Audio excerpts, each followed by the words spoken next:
The last 12 months have been a turbulent time. There's been a huge amount of change, but it's also given us an opportunity to reassess what's important and in many senses go back to our roots.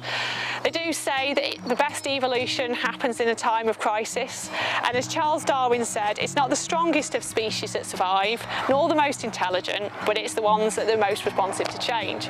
So we've taken on that challenge at Fordhall, whether the crisis be our mental well-being as a result of all the lockdowns and restrictions, or whether it's the crisis that we face in the climate and with our planet. Changes in the way that we live and the way that we manage our health and the way that we manage our land are all needed. So what's been happening over the last 12 months and where next? Well, we've focused a lot on improving our landscape further and improving species diversity as a way of building up our resilience to the climate crisis. The construction of our 3 ponds was finally completed, and the damselflies have moved in, there's frogs there, and we've even got visiting herons. And our youth and volunteer team have done an absolutely fantastic job at improving access and signage down to the ponds, which now makes them open to the public. With thanks also to Severn Trent for their biodiversity booster grant, we've built a new pond on the other side of the farm, 50 square metre spring-fed pond, also with a newt hibernaculum and a grass snake nesting site next to it. And alongside it are hundreds of thousands of wildflower seeds that are all bat and bird friendly, and we are really looking forward to seeing them grow and establish. The grant also allowed us to plant over 200 trees at the farm. This includes hazel, alder, aspen, oak, birch, and even a couple of walnut. And these trees are not only going to provide new habitats for bugs and wildlife and birds on the farm, but they'll also sequester carbon back into the soil, and they'll also help our livestock, reducing heat stress by providing shade in the summer, providing shelter during the colder winter months, but also providing forage. And trees are really good for providing different vitamins and minerals, things that we won't otherwise find in the pastures the cattle and sheep can get from the trees at the farm. And actually that way of farming is called silver pasture. It's something that Dad knew about and did at Fordhall, and it's something that Ben and I are learning and evolving ourselves here too. But there's more that we want to do, and there's more that we need to learn about how we're impacting the climate at Fordhall and how we can, or what we can put in place to help mitigate that impact.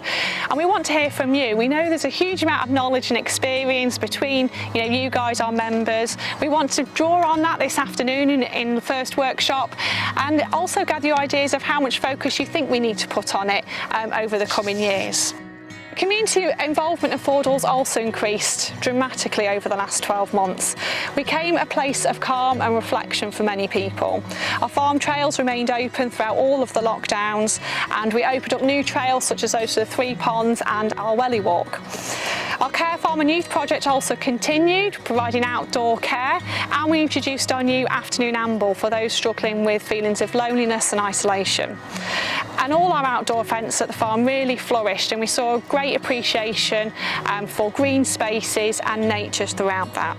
We want to build on this. We've always tried to create enjoyable, memorable and valuable experiences for our community, really creating a place in people's hearts where they can connect with nature and our natural green spaces, and hopefully that will lead on to behavioural change. We also want to make the farm more accessible, and we already have on order our off-road mobility scooter. And we've started to build the links with social prescribing workers to help support more people struggling with loneliness and isolation in our local area. But how can we build on this journey? So Worktop 2 looks for your ideas on how we can develop that side of things at Fordhall. So good food is the next step on this journey, and rebuilding our connections between the soil, food and our health. We do grow small amounts on site. We've got our care farm, we use seasonal ingredients in the cafe, we make things from scratch.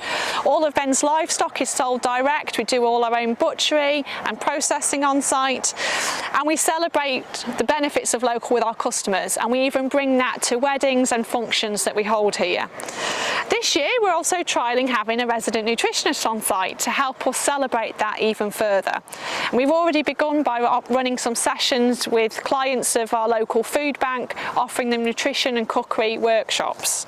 But is this enough? Should we be doing more, and what could that be? Finally, there's the issue of land ownership, community ownership and common land. Fordhall's strength is you, our members. You gave Ben a 100-year tenancy agreement. It has succession rights in it for his children.